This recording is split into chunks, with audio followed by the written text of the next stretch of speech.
I was very careful about who I dated because I had some crazy experiences as a young man of like, what do you call it when people they stalk you instead of stalking you? So I was very scared of girls and kind of crazy experience, like who I did, like very careful. Because I embraced singleness and I remember I finally met this girl and I was like, this is it. I had dreams about marrying. The Lord gave me dreams. I got the okay from God. We started dating, and it was time. It's time, and I was very happy. And then what happened was, when I was a young man, she passed away in a car accident. And I remember I was devastated. A sound came out of my being that when I found out that I didn't know I could make this sound, and it was at the end of 2013. And I remember just all of 2014, it was a season of mourning, and it was okay. And in this season of mourning, I did not show up. I still went to church, and the only reason I went to church was because I was a pastor. Well, no, this was my pre-pastor days. I was licensed, I was a preacher. I wasn't even a pastor yet. And I'd show up at church, but I would show up late on purpose because I didn't want to worship. It was just hard. And I'd show up and sit in the back of the church, just sit there and just mourn. And it was a season. And I remember showing up one day to a prayer meeting and just praying in the front. And the Holy Spirit spoke to my heart, and He spoke. And it was 2014. It was the middle of 2014. And He said, in 2015, wow, that's a long time ago. No, 2004. It was 2004. Really long time ago. That's funny. That was soon. I'd still be broken heart.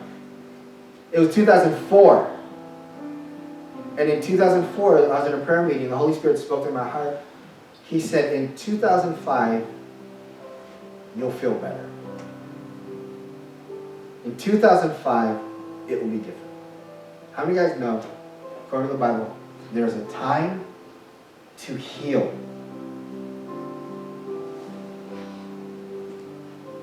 And I thought, okay.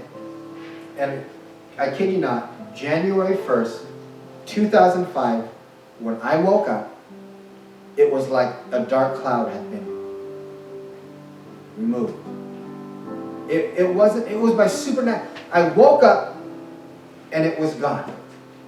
And it was like I could breathe. I was not heavy for the first time in a year. I'm saying this because sometimes we go through heartbreak and we think that for the rest of our lives we will live in depression, we will live in anxiety, and we will live in darkness. And that we believe the lie that the devil that has come to steal, kill, and destroy says this is your lot in life, is to live in oppression and darkness.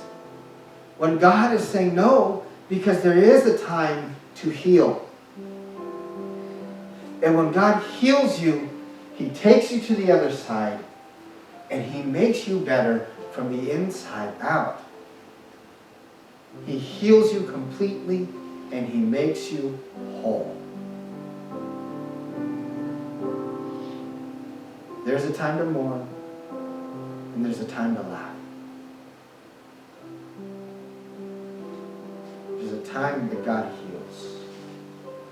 And so if you're in a season right now where you wake up in the morning and you just don't want to get out of bed, you dread getting out of bed because life sucks. Or you're in a season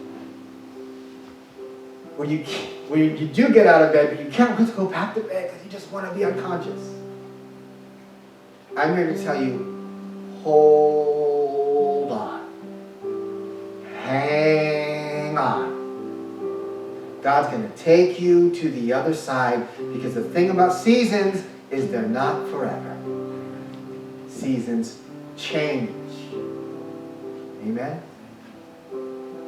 Seasons change. Please stand. And at this time, we're going to do communion. We have that ready? We're going to close the service with communion.